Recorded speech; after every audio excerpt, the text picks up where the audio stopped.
Hola.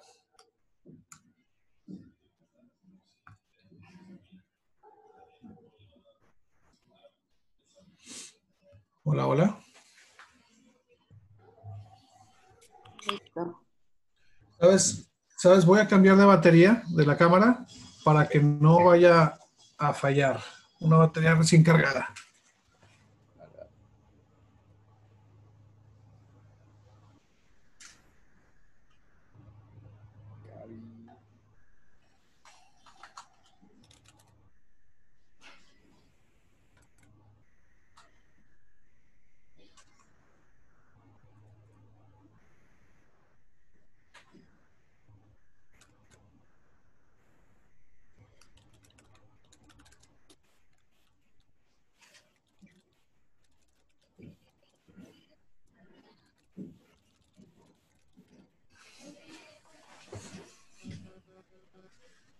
Se ve claro ahí, ¿verdad?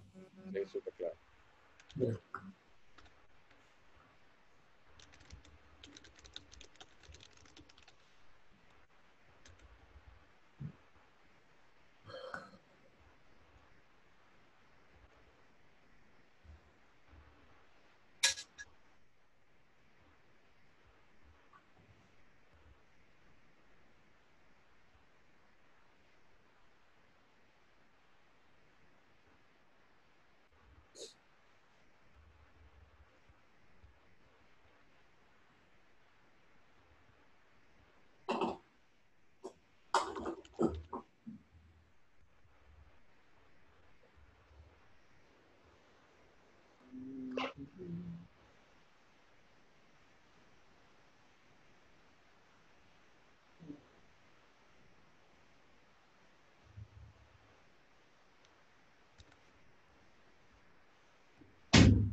Live en Facebook.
le damos 3 minutos, Demetrio.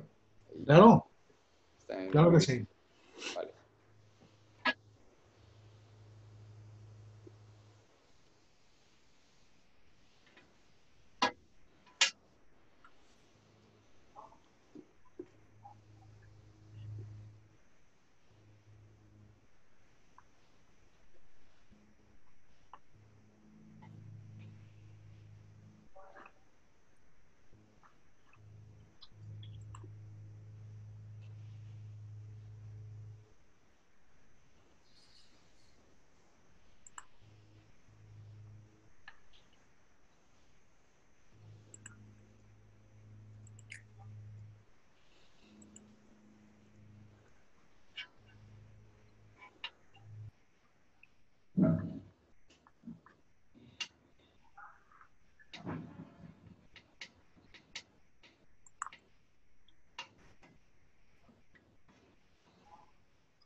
Pues, ¿estás listo, Demetrio? Vamos a empezar. Listo. Pues muchas gracias, Demetrio, por venir aquí a presentarle a todos nuestros clientes, hablar sobre innovación y cuándo es necesario pivotear. De parte de Skydrop, una de las cosas que nos gusta hacer es darle herramienta a todos nuestros usuarios, clientes, de cómo seguir pensando hacia adelante para transformar su negocio, crecerlo. Ya sabemos que esto es de altos y subidas. Nadie se escapa de eso, ¿no? Entonces, creíamos que era súper importante traerte, que platiques un poco de lo que has hecho, ¿no? En la parte de innovación, y creo que a muchos les va a gustar, ¿no? Tu plática. Les cuento un poco sobre Demetrio. Él lidera Hey Labs, es un laboratorio experimental de parte de Hey Banco, que es de Banregio, y ¿qué hacen en Hey Labs? Identificar y capitalizar nuevas oportunidades de crecimiento, desarrollando mejores experiencias y encontrando nuevos caminos para atraer clientes al banco, ¿no? Demetrio ha estado en la parte de fintech desde 1994 y fue del equipo fundador de Banregio, ¿no? Y estos últimos 25 años ha estado en toda la parte de tecnología, comercial, canales electrónicos, diseño de producto y ahora en innovación. Y también tiene una maestría en el IPADE. Entonces, creo que lo estamos dejando en buenas manos y espero que disfruten de esta plática sobre innovación. Gracias, Dimitrio. Te cedo la palabra. Muchísimas gracias, Tavo. La verdad es que es un placer estar aquí con ustedes. Cuando me invitaron a colaborar con Skydrop, la verdad es que encantado de la vida. Con Tavo nos une de alguna manera el timing que tenemos también nosotros trabajando el tema de innovación. Hace un rato platicábamos de los últimos 6 años, que es el tiempo que ha estado creciendo. Skydrop es el mismo tiempo en el que hemos trabajado con estos temas de innovación, fintech y el laboratorio de experiencias en Banregio y ahora en Hey Banco. Entonces, encantado de estar aquí con ustedes. La verdad es que es un placer. Y bueno, pues la verdad es que espero que nos divirtamos con esta plática y que podamos eh, de alguna manera compartir algunas de estas experiencias de estos temas que tanto nos apasionan, como lo es la innovación y el diseño. Lo primero que quiero platicarles es sobre un concepto muy fuera del tema tecnológico, pero que de alguna manera tiene una relación profunda con todo lo que hacemos. Quiero hablar primero de la felicidad. Y la felicidad primero como concepto, como una forma en la que se ve recompensada la persona que es plena. La persona que vive en plenitud tiene una recompensa que finalmente pues es su felicidad. Cuando uno se levanta en la mañana y de alguna manera se despreocupa por lo que está pasando, porque las sensaciones de felicidad son mayores que las de angustia, pues finalmente es que está viviendo una vida plena, una vida feliz. México tiene un ranking bastante importante en el tema de felicidad. Estamos hablando de que México tiene el lugar número 23 a nivel mundial sobre los países que tienen un índice de felicidad más alto. Y como les decía, pues la felicidad al final pues es vivir esos momentos rodeados de las personas que nos interesan, rodeados de aquellas personas que son significativas para nosotros. Tal vez estar alrededor de una buena carne asada también son momentos en los que se vive de una manera muy feliz. Compartir, tomarse unas cervezas con los amigos, sin duda son parte de esos momentos de felicidad. Sí, ¿qué significa ser feliz? Como les decía, pues finalmente tener bienestar, emociones positivas, calidad de vida, satisfacción, plenitud. Esos son conceptos que están relacionados con la felicidad. Quienes nos dedicamos a construir y a diseñar tecnología, muchas veces nos empeñamos en que nuestro cliente pueda llegar a no ser feliz. Por ejemplo, en este momento, una tarjeta inválida al momento que está pasando una transacción. Por ejemplo, cuando uno tiene el carrito lleno y la transacción, su tarjeta, su medio de pago no pasa, se convierte en una situación de angustia y de infelicidad, de enojo. No sé si les ha pasado tener ese carrito lleno y que no pase la tarjeta. No pasa la tarjeta de crédito, es un tema de angustia, es un tema de enojo. Que no, que ocurra un problema al procesar la tarjeta y reintentar, evidentemente, son situaciones en las cuales al no diseñar correctamente los servicios financieros, finalmente creamos esas ocasiones en las que los clientes dejan de ser felices. No conectarte con tu banco para hacer transacciones, o simplemente estamos en un servicio de transporte como el Uber, y el Uber, sabes que tu conductor cancela el viaje, pide un nuevo viaje, estará en camino, me cancelan el viaje. Al final, esa falta de concretez de los servicios digitales se convierte en experiencias que impiden que las personas vivan su felicidad. De ahí la importancia del diseño. Y el diseño se convierte en una herramienta que puede ser un poder. El poder de diseñar productos, servicios, para poder hacer que las personas tengan una experiencia extraordinaria con ese servicio que le estamos ofreciendo, se convierte en un poder que, bien utilizado, al final del tiempo estimula comportamientos adecuados de las personas. Mal utilizado se convierte en manipulación. Es el tema ético de cómo utilizamos nosotros el diseño de para poder diseñar soluciones tecnológicas. ¿Cómo nos vemos nosotros? Como que aquellas personas que están empoderadas por querer construir servicios de alguna manera o tecnología que pueda ser útil para las personas. En la casa, la familia, te ven como un científico loco. Algo hace que no le entendemos muy bien qué es lo que hace. En el trabajo nos ven como el que está hablando en ruso. No es claro cuál es la función del diseño, cuál es la función de la experiencia, cómo la construimos, pero es fundamental que finalmente podamos traducir ese ruso y que lo pongamos al servicio de las organizaciones. ¿Cómo nos ven los clientes? En el caso, por ejemplo, de la banca, pues nos ven como los ladrones también, ¿verdad? Que de alguna manera la reputación no es una reputación muy buena, la que nos hemos ganado con los años los bancos, y son cosas que al final de cuentas buscamos cambiar en la industria financiera.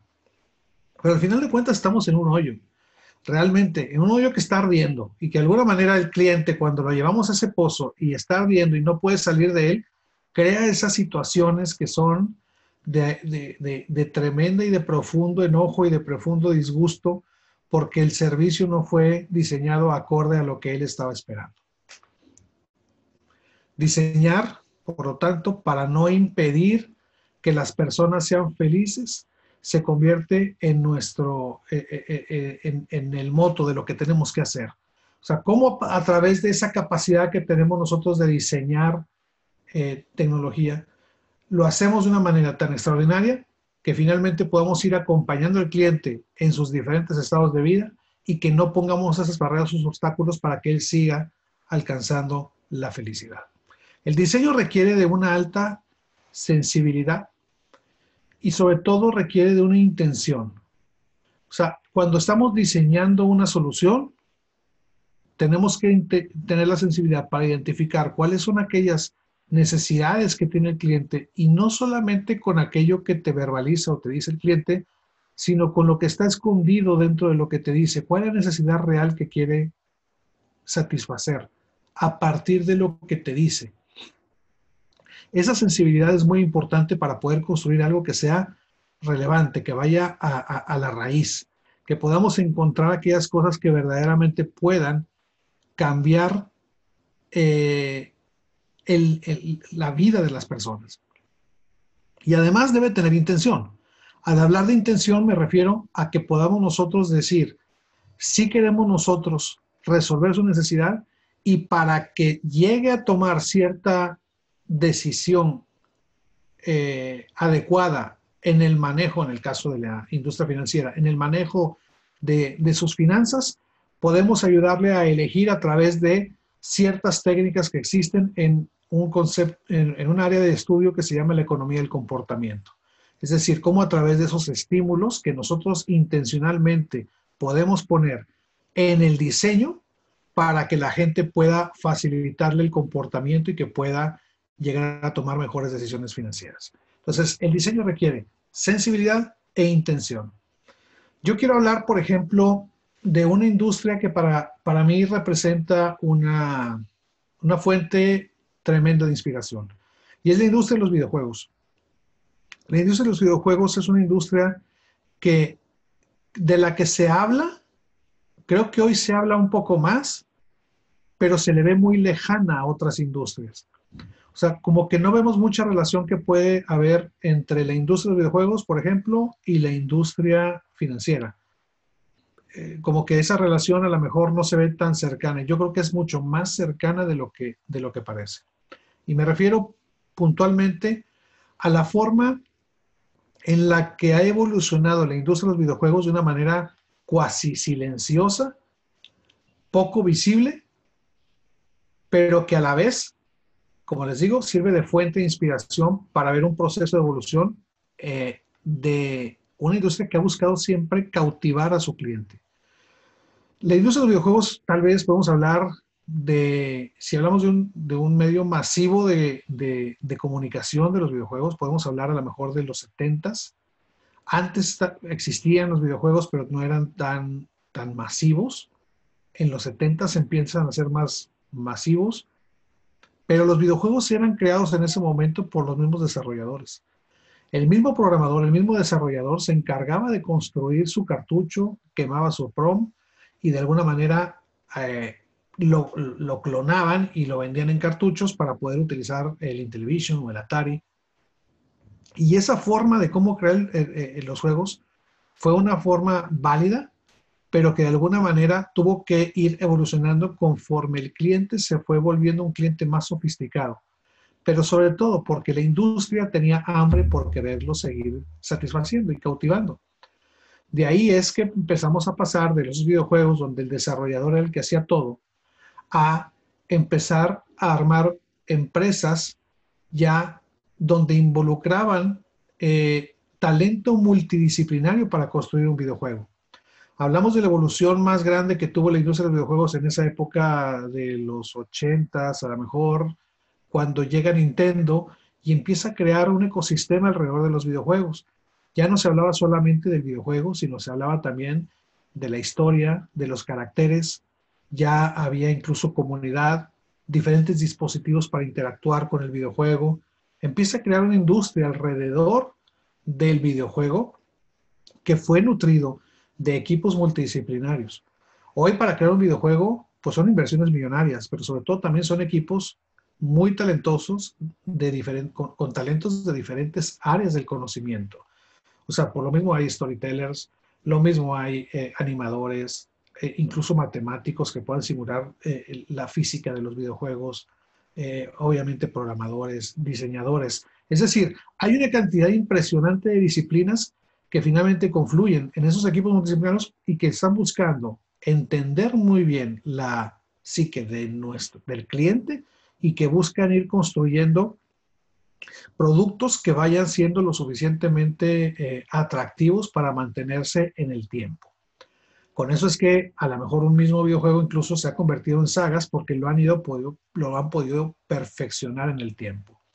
La industria de los videojuegos también, además de ser un precursor de una forma distinta de cómo se construyen esas soluciones que buscan cautivar al cliente, también es un precursor de cómo se busca ir elevando el nivel de exigencia del poder de cómputo que se requiere para poder jugar los videojuegos.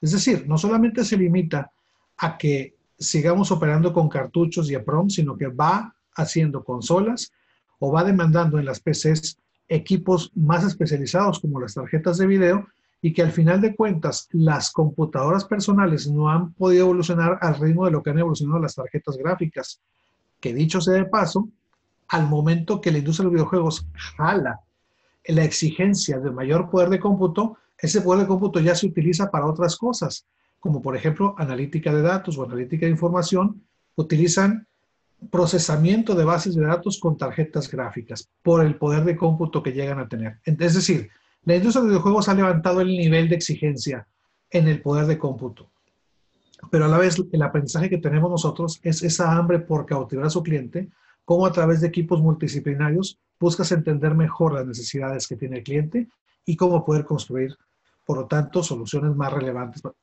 desde el punto de vista del diseño de soluciones tecnológicas. Entonces, además de esa inspiración que tiene la industria de los videojuegos, yo quiero platicarles sobre el proceso de construcción. Si estamos nosotros trabajando de una manera importante la parte de diseño, empezamos primero por el diseño del producto, que es el producto que queremos ofrecer. Diseñamos el servicio, cómo ese servicio interactúa con el cliente. Y luego diseñamos una capa que es la experiencia. Cómo toca al cliente ese servicio que finalmente se refiere a ese producto. Y de este proceso de construcción del producto hacia la experiencia, entregamos el valor a nuestros clientes. ¿Qué recibimos en retorno? El feedback de nuestros clientes. Cómo a través de este mismo canal podemos nosotros entender cómo percibió el cliente nuestro producto. Cuando nosotros tenemos esa retroalimentación, podemos ir enriqueciendo nuestro proceso de creación de producto y poder entregar más valor a nuestros clientes a través de este diseño de servicios y luego finalmente la experiencia que toca a nuestro cliente. Cuando esto lo repetimos muchas veces y le damos velocidad a este proceso de retroalimentación que tiene del producto a la experiencia, lo que el cliente percibió, podemos con ese nivel de velocidad generar un profundo aprendizaje. Generamos un aprendizaje que al final de cuentas se convierte en esos elementos de valor que nos sirven para poder nosotros ir mejorando nuestro producto y servicio.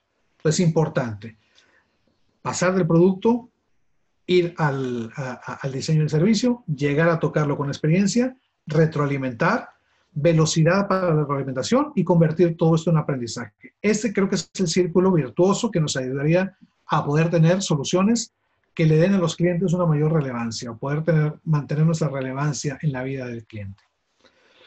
Cuando hablamos de pivoteo y hablamos nosotros de cambiar y hablamos nosotros primero de hacer algunos ajustes en este proceso de aprendizaje que tuvimos de ir del producto a la experiencia, cuando estamos haciendo una etapa temprana, Cuando estamos haciendo de una manera pequeña, todavía no tenemos, nos hemos enfrentado a una cantidad importante de clientes, lo estamos haciendo muy pronto. Simplemente esto es una iteración del servicio, es una iteración del producto, el producto no está cambiando de una forma fundamental.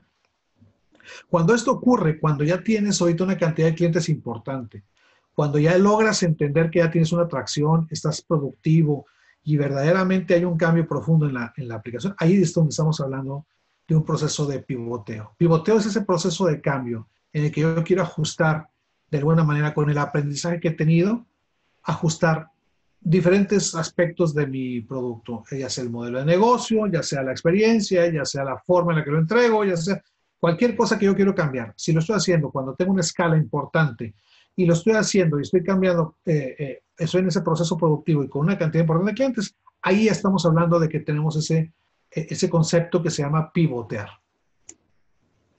Es muy importante encontrar el market fit del producto y es muy importante que cuando nosotros podemos llegar ese aprendizaje que estamos logrando hacer y esos pivoteos nos vayan orientando a poder encajar mejor nuestro producto o su servicio en el mercado. ¿Cómo podemos hacer que exista crecimiento, pero que esté acompañado de la demanda? Es decir, el crecimiento por sí solo no es importante siempre y cuando no exista la demanda para hacerlo. Por eso es que es importante tener el fit del mercado. Por eso es que ese aprendizaje, la orientación que debe tener es justamente a poder hacer que tengamos productos que estén mucho más cercanos a las necesidades que tiene hoy nuestro cliente. Uno de los ejemplos que quiero poner ahora es cómo en los 70s, por ejemplo, el producto que más se vendía en las familias eran las guayets, eran las vagonetas. Y esos productos con el tiempo, pues finalmente se han mantenido, existen. Como por ejemplo, el automóvil Seat León.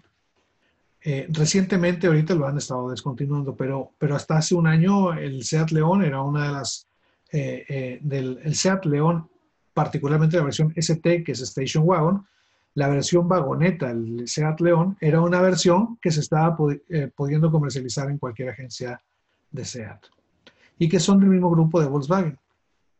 Volkswagen, por su parte, tiene la Volkswagen Tiguan.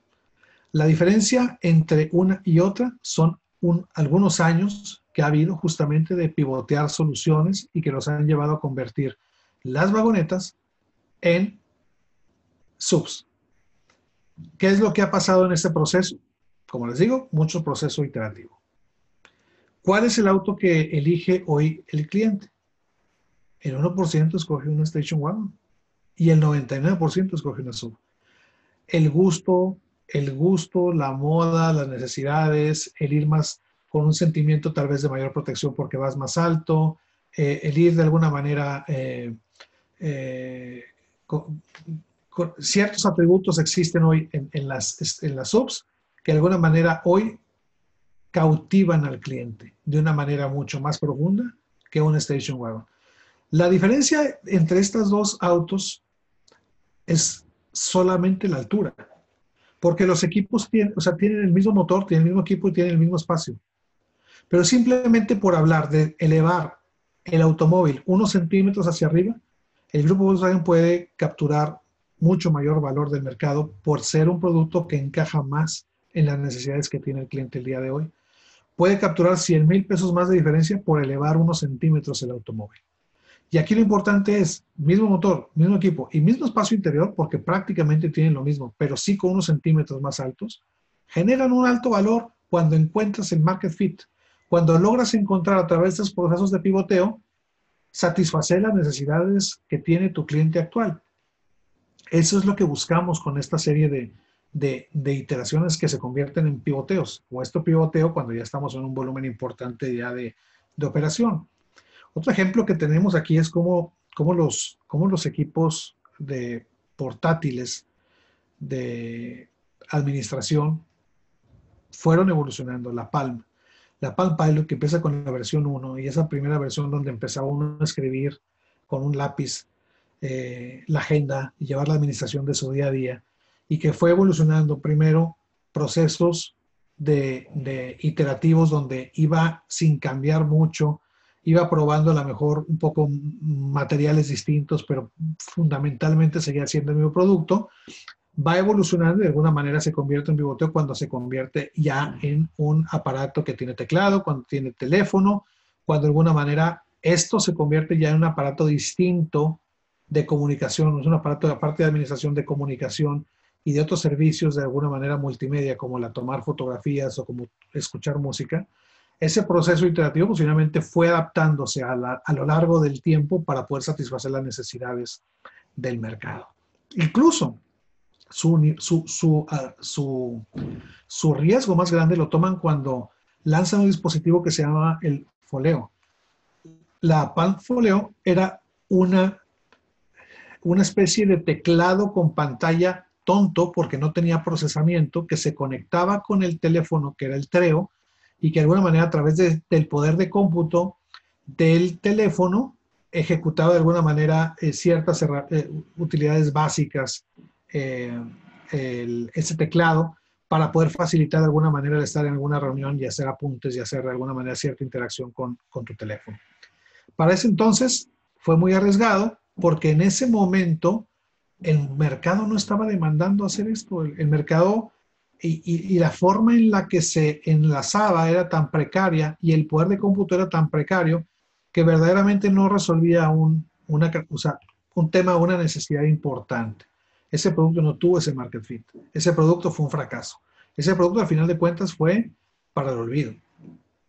Pero lo extraño de todo esto es cómo a lo largo del tiempo, con un poco de timing adecuado, se convierte en un atributo extraordinario, por ejemplo, para los teléfonos Samsung, el que tengan ahora la forma de cómo se comunican con ese protocolo que se llama el DeX, que tú puedes poner en un teclado y una pantalla la información que tienes en tu teléfono. Y ahora incluso lo puedes hacer de forma inalámbrica. Es decir, a través de un proceso de mejora continua, tienes hoy herramientas y componentes que puedes enlazar o que puedes encadenar para poder ofrecer una experiencia mucho más rica a través de señal inalámbrica, a través de utilizar no solamente un dispositivo que tenga una pantalla y un teclado, sino que sea incluso una computadora, una PC. Es decir, en el cómo, en la forma y sobre todo en la utilidad y la velocidad. Y es de esa forma y en ese proceso de cómputo que hoy tienen los celulares, hace mucho más sentido que tengas ese tipo de interacción de tu teléfono, convertirlo en una plataforma más grande, simplemente por el hecho de tener hoy una tecnología más adecuada. Adelantarte a tu tiempo también tiene ciertos riesgos, que aunque estés pivoteando, te pueden llevar a un lugar en donde ese lugar no es a donde tú quieres llegar. Teniendo el timing adecuado, puedes llegar a encontrar esos momentos en los que puedes construir con esos conceptos del pasado innovaciones en el presente que sean mucho mejor aceptadas que lo que se habían sido aceptadas en el pasado. Entonces, ¿por qué nos tardamos nosotros en pivotear? Siempre hay una cierta resistencia cuando uno está construyendo un producto, un servicio, a renunciar a lo que estamos haciendo el día de hoy por tratar de crear una versión distinta, porque no sabemos necesariamente si va a ser mejor o no, porque no podemos prever ese futuro. Sin embargo, el hecho de que lo hagamos de una manera informada y fundamentada nos da mayor probabilidad de éxito que si no lo hiciéramos de esa forma. Entonces, lo importante aquí es identificar, en el momento en el que nosotros queremos hacer un pivoteo, que no tengamos miedo a aceptar que algo no está funcionando.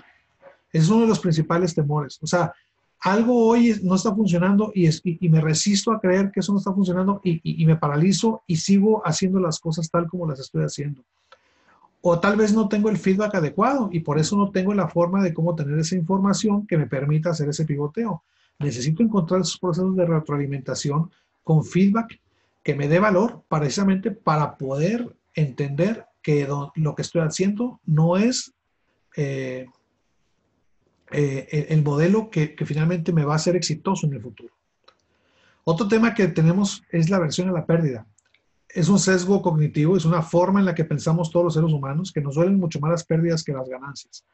Es mucho más fácil para nosotros recordar que se nos perdieron 500 pesos en un pantalón porque los metieron a la lavadora, que tal vez habernos ganado 500 pesos porque nos lo topamos cuando íbamos caminando. Es decir, la sensación de pérdida para nosotros es mucho más profunda, más fuerte que la sensación de ganar. Entonces, Esa es una resistencia importante para poder hacer un pivoteo. La otra es que sobrevaloramos el producto, sobrevaloramos las propiedades y las utilidades precisamente del producto que estamos nosotros desarrollando y que creemos nosotros que satisfacen de una mayor manera lo que verdaderamente hace a nuestros clientes. Y la otra es una frase muy típica que hacemos, es que, ¿sabes qué? No sabemos exactamente cuánto es el tiempo en el que decimos, le falta tantito para madurar, le falta un poquito más, le faltan 2 pasos más, esperemos una semana más, esperemos 15 días más, esperemos un mes más, esperemos un año más, a ver cómo esto se va comportando. Y en ese darle tiempo a que maduren las cosas, finalmente logramos nosotros no identificar cuál es el momento exacto en el que deberíamos nosotros de hacer ese pivoteo, de aprender de lo que estamos teniendo y cambiar nuestro modelo de atención al servicio o del producto en general. Una recomendación es, bueno, de cuándo es correcto pivotear, cuándo sí podemos pivotear. La realidad es que pues, hay que hacerlo lo antes posible, una vez que identificas que hay dificultad para poder adquirir los clientes. Es decir, si te estás enfrentando a una realidad en la que te está siendo difícil reclutar clientes, conseguirlos, adquirirlos, y de alguna manera eso se te está complicando, es momento de pensar si eso verdaderamente es el modelo que debes de seguir. El proceso de implementar un producto es excesivamente largo. Cuando eso ocurre, cuando el ciclo de desarrollo del producto lo haces en cascada y se tarda muchísimo en desarrollar, ese tiempo te lo estás perdiendo del aprendizaje. El no tener esa facilidad de poder desarrollar ágil, de ir viendo los resultados poco a poco de forma gradual y no estar aprendiendo en el camino, eso hace que al final pierdas mucho tiempo en construir un producto. Y si eso te está pasando, tal vez es necesario que renuncies a esa idea y que finalmente pienses una manera diferente de cómo implementar un producto distinto o el mismo, pero en otra metodología de trabajo. La otra es, bueno, si tú no estás convencido, no va a haber cliente que esté convencido para comprarte. Hay que estar convencidos de que lo que estoy haciendo al final del tiempo es hacia donde quiero llevar, tener esa visión estratégica hacia donde quiero llevar ese producto y estar convencido de eso. Y la otra es pivotear cuando tienes aprendizaje significativo. Voy iterando, voy construyendo, voy aprendiendo, tengo esa velocidad de feedback y en ese momento, cuando tengo ese aprendizaje significativo, en ese momento cambiar y pivotear. A nosotros nos ha pasado en el banco. Nos ha pasado este proceso y uno de los ejemplos es con GBanco. GBanco primero nació siendo una aplicación que se llamaba Banregio Sync y que a lo largo del tiempo, estos últimos 6 años, ha corrido con un proceso de pivoteo por diferentes modelos que llega a reformular la forma en la que hoy nos estamos relacionando con nuestros clientes. Empezamos haciendo una aplicación que lo que buscaba era atender a los hijos de los clientes que teníamos nosotros en el banco, pensando en un ambiente de jóvenes, digital, y empezamos a utilizar ciertos elementos de la regulación que nos permitían construir una experiencia digital. Vamos a hacer una cuenta de expediente simplificado, vamos a utilizar el pago móvil, vamos a utilizar ciertas cosas que existen, ciertos ingredientes que decíamos y con esto vamos a hacer una ensalada muy sabrosa que es este producto que al final del tiempo es el que era adecuado para ese mercado. Con el tiempo, como les digo, hemos pivoteado y lo convertimos en GBanco, una entidad que está buscando de alguna manera una oferta diferenciada de lo que ofrece hoy Banregio, el Banco Origen, y que de alguna manera estamos atendiendo a un segmento totalmente de clientes, estamos atendiendo a negocios, estamos atendiendo a personas, estamos buscando ofrecer herramientas de valor a nuestros clientes, como por ejemplo el Money Coach, el fit financiero que deben tener nuestros clientes, el ser fit financieramente. Estamos incorporando tarjetas de crédito, estamos haciendo una línea multiproducto, estamos diseñando una oferta integral de banco a través de un canal eficiente digital, orientado a un segmento de clientes distinto que el que estábamos manejando nosotros al principio. Pero todo eso ha sido parte de ese descubrimiento, ha sido parte de ese ir poniendo en práctica, ir avanzando, ir teniendo retroalimentación, ir de alguna manera aprendiendo en ese proceso y ajustando ese plan de mercado hacia tener una experiencia que no la puedes lograr nunca de inicio si no te empiezas a mover y empiezas a aprender para que logres hacer pues lo que llega a ser Hey el día de hoy. Ese es un proceso evolutivo, es un proceso de ir pivoteando, es un proceso de poder llegar a tener una solución cada vez más relevante para nuestros clientes. Evidentemente se trata de caminar, se trata de ir avanzando, de ir en el camino, de tomar decisiones.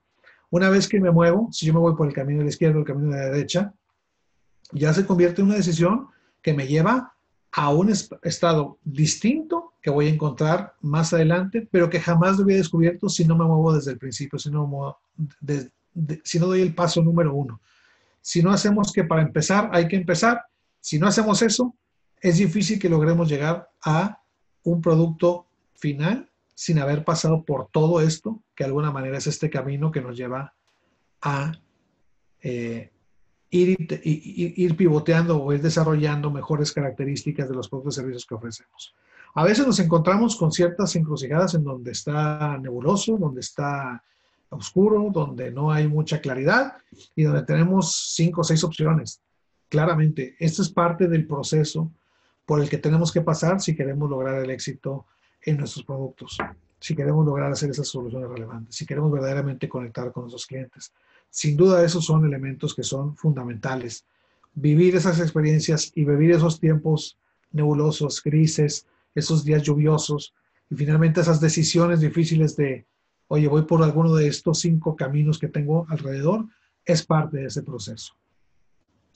Sin duda, hoy estamos en tiempos de incertidumbre.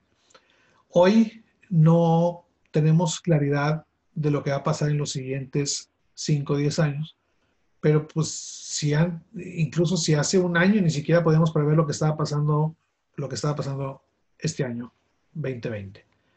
Sin duda, el momento en el que nos enfrentamos es un momento de muchos retos y es un momento en el que al no tener esa bola de cristal que me permita predecir el futuro, uno piensa, pues es muy difícil planear. Pues sí es difícil planear si quieres hacer algo particular, diseñar algo muy específico, pero lo que sí puedes planear es cómo yo puedo estar mejor preparado para afrontar esos tiempos de incertidumbre. Es decir, yo no puedo planear lo que va a pasar en los siguientes 5 años para planear un producto que voy a hacer en los siguientes 5 años. Pero si trabajo en las capacidades que me permitan reaccionar de forma ágil, rápido, mantener ese ritmo de aprendizaje, incorporar la innovación y evidentemente tener esa habilidad de adaptación al entorno desarrollada y trabajo en un plan que vaya a fortalecer esas capacidades, sin duda voy a estar mejor preparado para ese futuro incierto que si no me hubiera preparado con esas capacidades. Entonces, innovar es eso, es construir capacidades. Más que construir productos, es construir capacidades. ¿Cómo esas capacidades para adaptarme y para reaccionar son más útiles el día de hoy? El día de hoy para poder desarrollar productos y servicios. Sí, son muy útiles para construir productos hoy. Pero lo más importante es que van a ser muy útiles para cuando tengas una situación de incertidumbre en la que te tengas que adaptar a un entorno. Construir capacidades es fundamental. El diseño al final del tiempo es ese plan maestro. La tecnología es herramienta. O sea, las herramientas y esos componentes que tú puedes encontrar hoy van a ir cambiando en el tiempo. Lo que tienes que mantener tú es esa capa de diseño en la que seas cada vez más cercano, más sensible al cliente y seas mucho más capaz de poder entender y diseñar en base a las necesidades que tiene y con una intención, con sensibilidad y con intención, como lo platicamos hace algunos minutos. ¿Por dónde empiezo? Pues empieza por las fortalezas. Es mejor ir consolidando aquello en lo que somos más fuertes para sobre eso construir mejores soluciones y sobre eso ir iterando y por eso mejorarlo, que si construyo sobre mis debilidades, porque eso diluye mucho el esfuerzo. En las instituciones hoy es claro que tenemos necesidades ilimitadas y recursos limitados. Entonces, cuando necesitamos un enfoque, si lo enfocamos en aquellas cosas en donde somos más fuertes, la probabilidad de éxito todavía es mucho mayor de potencializar eso, crear diferenciadores y ser 10 veces mejor que la competencia. Importante construir donde soy más fuerte. Y al final, para cerrar todo esto, pues lo más difícil en la vida y en ese proceso de pivotear, es difícil definir qué hacer, pero mucho más difícil todavía es decir qué no voy a hacer. Y en este proceso de pivoteo es mucho decir qué no voy a hacer. ¿Qué no voy a hacer y qué voy a hacer? ¿Qué no voy a hacer y qué voy a hacer? Esas decisiones son las más duras. Decidir qué es lo que no quiero hacer, porque eso finalmente me da enfoque Eso me da mucho mayor nivel de profundidad y eso me ayuda a poder desarrollar este proceso de pivoteo de una manera mucho más virtuosa, por decirlo de esta forma. Entonces, con esto quiero cerrar la presentación. Les agradezco mucho y pues estoy a sus órdenes para las preguntas. Muchas gracias, Demetrio. Muy interesante todo lo que nos compartiste. Vamos a ver si alguien tiene respuestas, me van a pasar por aquí. Perdón, preguntas.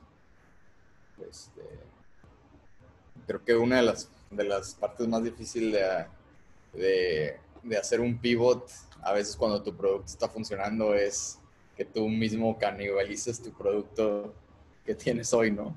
Esa es la Claro. parte donde a muchos les da miedo, porque cuando pivoteas y no tienes nada que perder, no hay mucho que pensarle.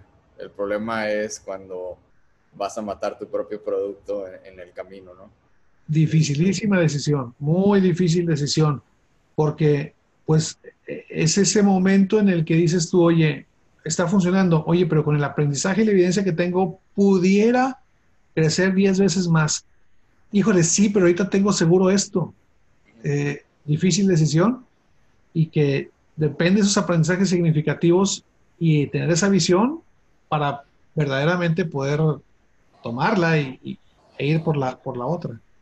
Claro, claro. Pues sí, creo que por el momento no me falta Facebook para ver si hay alguna duda de tu presentación. Un segundo.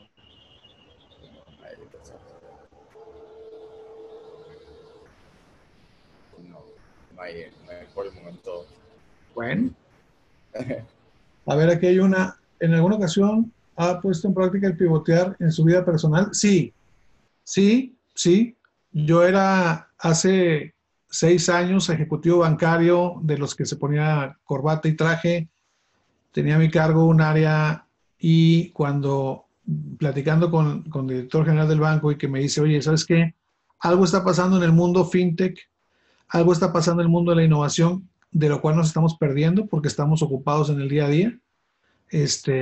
Deja lo que estás haciendo y ármate un equipo para empezar a desarrollar el tema de innovación. Entonces, hace 6 años, pues fue un cambio profundo de vida, de estar trabajando de una manera muy formal en un banco muy tradicional, a buscar construir un brazo dentro de la organización que ayudara a transformarla a lo que es hoy Banregio, que es una institución mucho más abierta y propositiva, y que de alguna manera la innovación ya es algo que no es ajeno a la organización, y que de alguna manera en ese proceso de transformación, pues empezamos a desarrollar en el laboratorio y como le decía yo a Tavo, antes de que empezáramos con la presentación, le decía que estos últimos 6 años son como años perro, porque cada año son como 7 en intensidad y así como dicen que los perros su vida, el año representa 7 años humanos, pues yo creo que en los años de la innovación, estos últimos 6 años para mí, sin duda he aprendido más y he hecho de alguna manera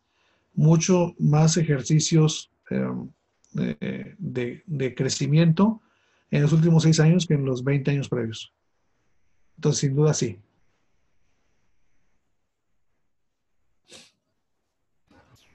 Muchas gracias por compartirlo.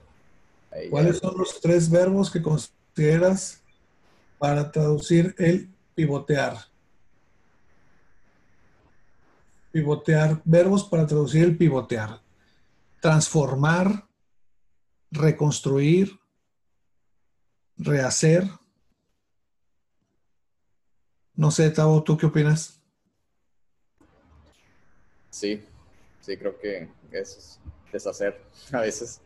Deshacer, a veces es deshacer y volver a hacer.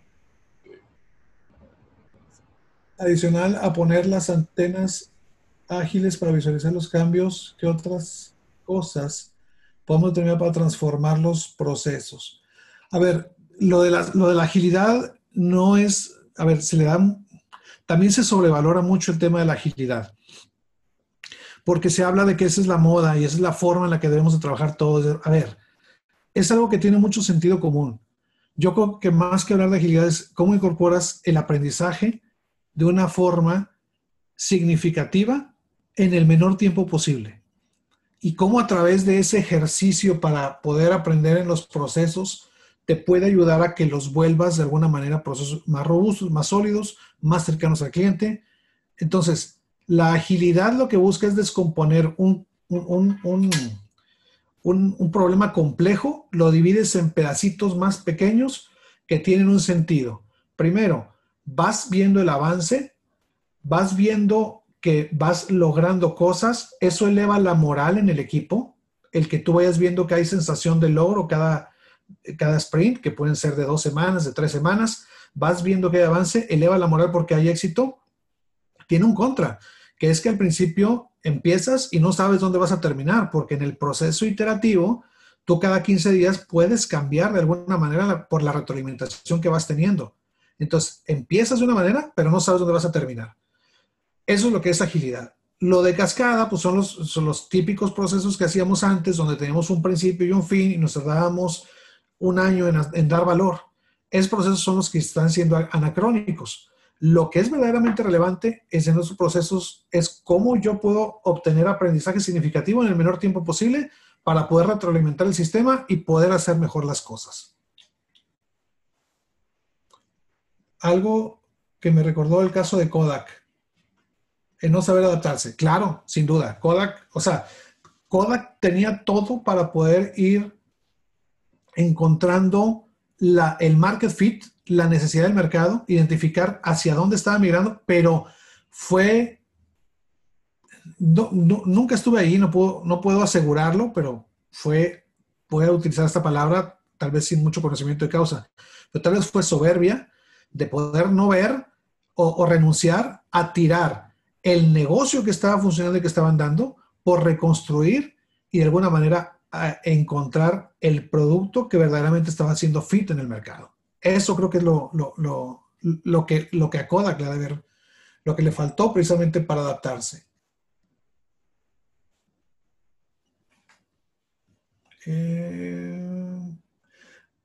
¿Recomiendas algún ejercicio para poder discernir entre lo que uno cree que es su fortaleza y descubrir las que ni siquiera cruzan por nuestra mente, pero ahí están? Esa es una extraordinaria pregunta, porque ¿cómo voy a iterar en algo que no sé, en algo que no conozco? Y lo único que se me ocurre ahí es que en estos ejercicios mentales que uno hace, es buscar visualizarse haciendo diferentes cosas, buscar de alguna manera una separación de alguna manera del mundo en el que estoy y tratarme de visualizar haciendo otras cosas distintas para saber si por ahí pudiera haber alguna pasión escondida.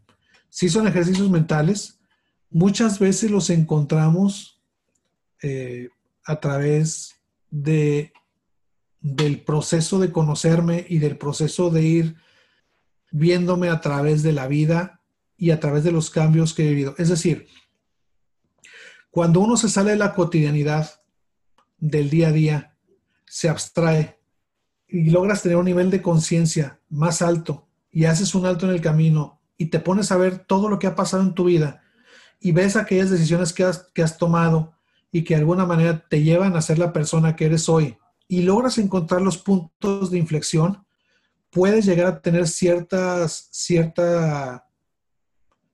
insights, ciertos elementos puedes llegar a visualizar aquellos momentos en los que encontraste cierta información que te fue útil para cambiar en el pasado y tal vez provocarlos en el futuro, porque de alguna manera de eso se trata, de ir probando, de ir experimentando, de ir tratando, abordar diferentes áreas de conocimiento que te ayuden a lo mejor a pivotear en lo personal. Eso es lo que se me ocurre, la verdad, pero es una extraordinaria pregunta, nunca me había puesto a preguntar exactamente esto. He hecho muchos ejercicios de alguna manera de introspección y de trabajo. Otra de las cosas, no lo mencioné ahí en la semblanza, pero estoy haciendo una maestría en desarrollo humano que no tiene nada que ver con el área tecnológica y con el área técnica. Y fue justamente un ejercicio mental en donde decía yo, oye, ¿sabes qué? Pues hemos desarrollado conocimiento en las áreas de tecnología y de negocios por toda la vida y de alguna manera la parte de humanidades la he dejado descuidada. Déjame meto a hacer una maestría en desarrollo humano y tengo año y medio haciéndola. Entonces, esto te lleva a tener un pensamiento distinto, porque empiezas a encontrar muchos sentidos y empiezas a entender, pues al final de cuentas, los humanos somos los que hacemos todo este tema de innovación y todo ese tema de construcción y de diseño, cómo a través del desarrollo humano y del conocimiento de las humanidades puedes combinarlo con la técnica y finalmente crear pues cosas mejores. Entonces, atreverse a hacer, a aprender de algo distinto de lo que estoy haciendo y por ahí puedes encontrar tal vez una pasión que tenías escondida. ¿Alguna recomendación para crear un canal de comunicación efectivo entre el área de desarrollo y el área de producto? Híjole, esa es buenísima pregunta, buenísima pregunta. ¿Cómo logras hacer que lo que se está haciendo en producto finalmente tenga ese enganche y ese contacto con las áreas de tecnología?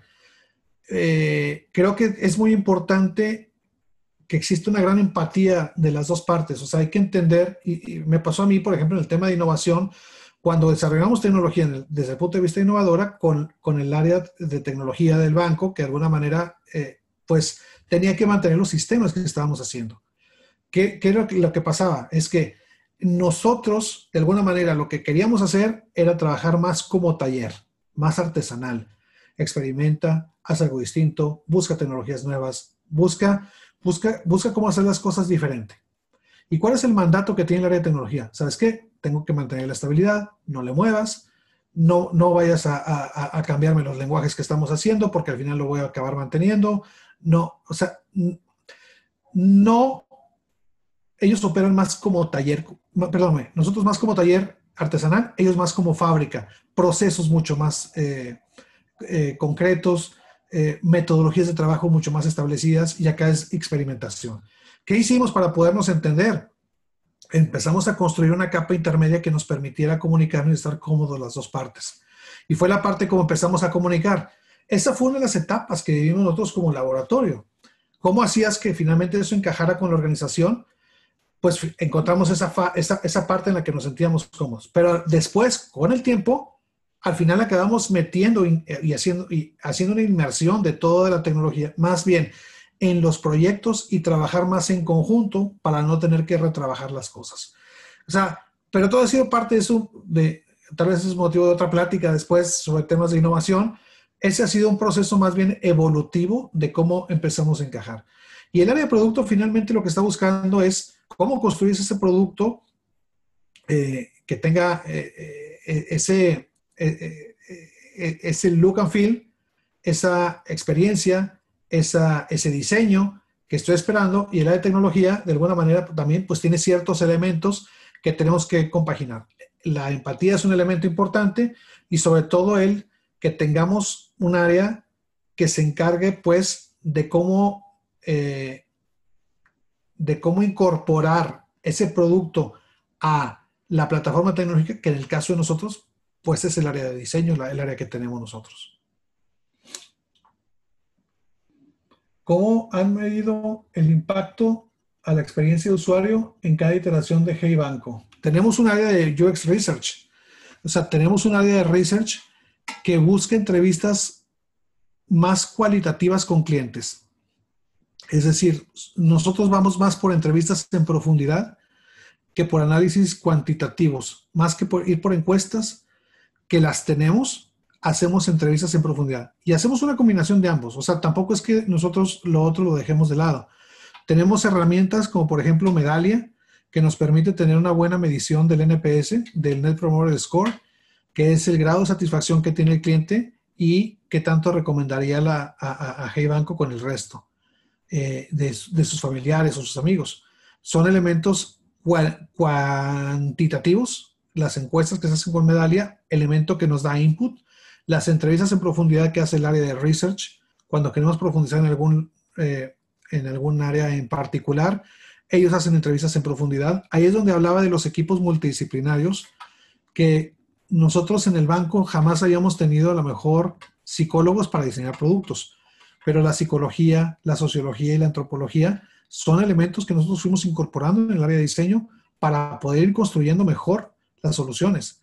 Y son parte de esa sensibilidad que les decía yo, de ese conocimiento del cliente, el que nos da ese feedback.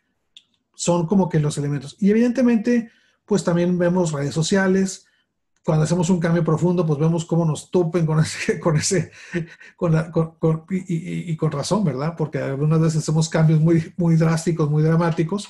Vemos las redes sociales, vemos la parte del feedback de las tiendas, de las aplicaciones, vemos nuestro centro de atención a clientes. Es decir, tenemos una visión de recuperación, de acopio de información multicanal, además de Medallia y además de las entrevistas que hacemos. Muy bien, pues son las que están ahorita.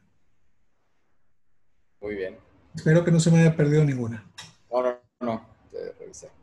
Pero pues bueno, no, pues muchas gracias, Demetrio. Ya no te quitamos más de tu tiempo. Fue un placer tenerte y aquí estamos a la orden, cualquier cosa que ocupes. Encantado, Tavo. Un fuerte abrazo y saludos a todos. Claro que sí. Nos vemos. Muchas gracias a todos por sintonizarse. Hasta luego.